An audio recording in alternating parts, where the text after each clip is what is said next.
തൈര് ഉപയോഗിച്ചൊരു സ്നാക്ക് നിങ്ങൾ ഉണ്ടാക്കി നോക്കിയിട്ടുണ്ടോ? നല്ല ക്രിസ്പി ആയിട്ടുള്ള, ടേസ്റ്റി ആയിട്ടുള്ള ഒരു നോർത്ത് ഇന്ത്യൻ ഡിഷുമായിട്ടാണ് ഇന്ന് ഞാൻ വന്നിരിക്കുന്നത്. വളരെ എളുപ്പത്തിൽ തയ്യാറാക്കിയെടുക്കാൻ വേണ്ടി പറ്റുന്ന ഈ ഒരു പലഹാരം എങ്ങനെയാണ് ഉണ്ടാക്കുന്നതെന്ന് നോക്കാം. അതിനായിട്ട് നമുക്ക് ആവശ്യമായിട്ടുള്ളത് തൈരാണ്. ഞാനിവിടെ അത്യാവശ്യം കട്ടിയായിട്ടുള്ള തൈരാണ് എടുത്തിരിക്കുന്നത്. നിങ്ങൾക്ക് ഇതുപോലത്തെ തൈര് തന്നെ എടുക്കണമെന്നില്ല. സാധാരണ വീട്ടിൽ സെറ്റ് ചെയ്തെടുത്തിരിക്കാൻ തൈര് വേണമെങ്കിലും ഉപയോഗിക്കാവുന്നതാണ്. ഞാനിപ്പോൾ ഇവിടെ മിൽക്കി മിസ്റ്റിൻ്റെ നല്ല കട്ടിയായിട്ടുള്ള തൈരാണ് ഉപയോഗിച്ചിരിക്കുന്നത്. 2 കപ്പ് ഞാനിവിടെ ഒഴിച്ചു കൊടുത്തിട്ടുണ്ട്. അത് ഇതുപോലെ ഒരു സ്ട്രെയിനറിൽ നല്ല നേർത്ത തുണി ഇട്ടിട്ട് അതിൻ്റെ മുകളിലേക്കാണ് തൈര് ഒഴിച്ചു കൊടുത്തിരിക്കുന്നത്. ഈ ഒരു തൈരിലെ വെള്ളം ആദ്യം കംപ്ലീറ്റ് ആയിട്ട് മാറ്റിയെടുക്കണം. അതാണ് നമ്മൾ ചെയ്തെടുക്കാൻ വേണ്ടി പോകുന്നത്. അപ്പോൾ ഇതുപോലെ നല്ല നേർത്തൊരു തുണിയിലേക്ക് ഇട്ട് കൊടുക്കുക. എന്നിട്ട് ആദ്യം കൈ ഉപയോഗിച്ച് ഒന്ന് നല്ലപോലെ പ്രസ് ചെയ്ത് കൊടുക്കുക. അപ്പോൾ അതിൽ നിന്ന് പറ്റാവുന്ന അത്രയും വെള്ളം നമുക്ക് പിഴിഞ്ഞെടുക്കാൻ വേണ്ടി പറ്റും. ഇതുപോലെ ഞാനിപ്പോൾ നന്നായിട്ട് സ്ക്വീസ് ചെയ്തിട്ട് വെള്ളം മാക്സിമം കളഞ്ഞെടുക്കുന്നുണ്ട്.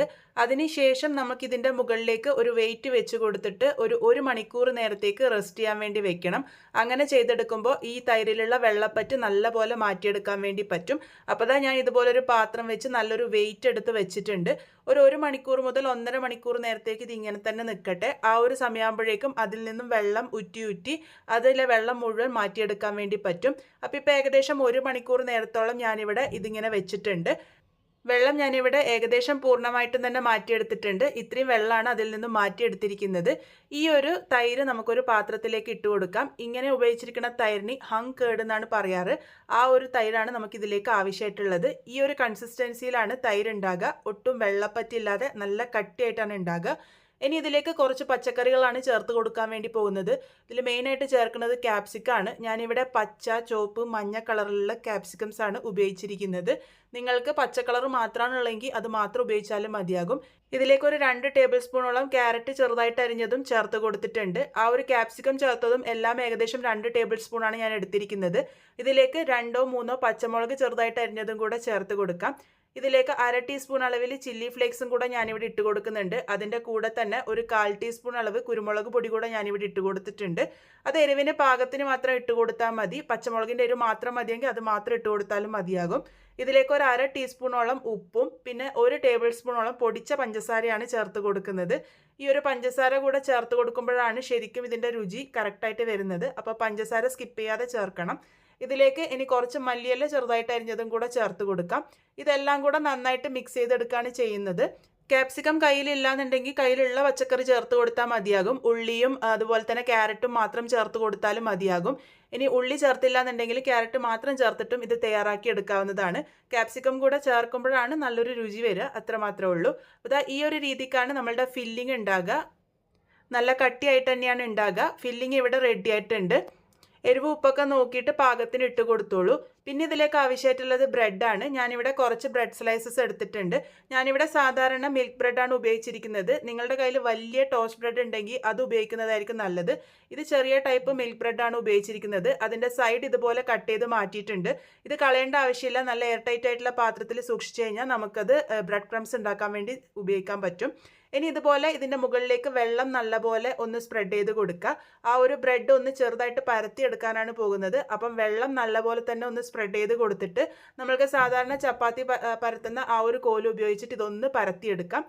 ചെറുതായിട്ടൊന്ന് പരത്തിയെടുത്താൽ മതി. ഇനി നമുക്ക് ആവശ്യമായിട്ടുള്ളത് ഒരു പ്ലാസ്റ്റിക് ഷീറ്റാണ്. ഇതിപ്പോൾ സാധാരണ നമ്മൾ സാധനമൊക്കെ വാങ്ങിച്ചെടുക്കുമ്പോൾ കിട്ടുന്ന ആ ഒരു പ്ലാസ്റ്റിക് ഷീറ്റാണ് ഞാൻ ഉപയോഗിച്ചിരിക്കുന്നത്. ഈ ഒരു ഷീറ്റിൽ വെച്ചിട്ടാണ് നമ്മൾ ഇതിനെ ഷേപ്പ് ചെയ്തെടുക്കുന്നത്. അപ്പോൾ ബ്രെഡ് ഞാൻ വീഡിയോയിൽ കാണിച്ചിരിക്കുന്നത് പോലെ ഒന്നിനു മുകളിൽ ഒന്നായിട്ട് ഈ ഒരു രീതിക്ക് വെച്ച് കൊടുക്കുക. എന്നിട്ട് കൈ ഉപയോഗിച്ച് ഒന്ന് ചെറുതായിട്ട് പ്രസ് ചെയ്ത് കൊടുക്കുക. അതിനുശേഷം ഇതിൻ്റെ ഏകദേശം സെൻറ്റർ ഭാഗത്തേക്കായിട്ട് ഒരു ബ്രെഡിൻ്റെ ഏകദേശം സെൻറ്റർ ഭാഗത്തേക്കായിട്ട് നമ്മളുടെ ഫില്ലിംഗ് വെച്ച് കൊടുക്കുക. ഒരുപാട് വെച്ച് കൊടുക്കേണ്ട ആവശ്യമില്ല. പാകത്തിന് മാത്രം വെച്ചാൽ മതി. അതിനുശേഷം ആ ഒരു 2 ബ്രെഡും പിടിച്ച് നല്ലപോലെ റോൾ ചെയ്യുക. എന്നിട്ട് ആ ഒരു ഷീറ്റിൽ വെച്ചിട്ട് പിന്നെ നല്ല ടൈറ്റായിട്ട് റോൾ ചെയ്യുക.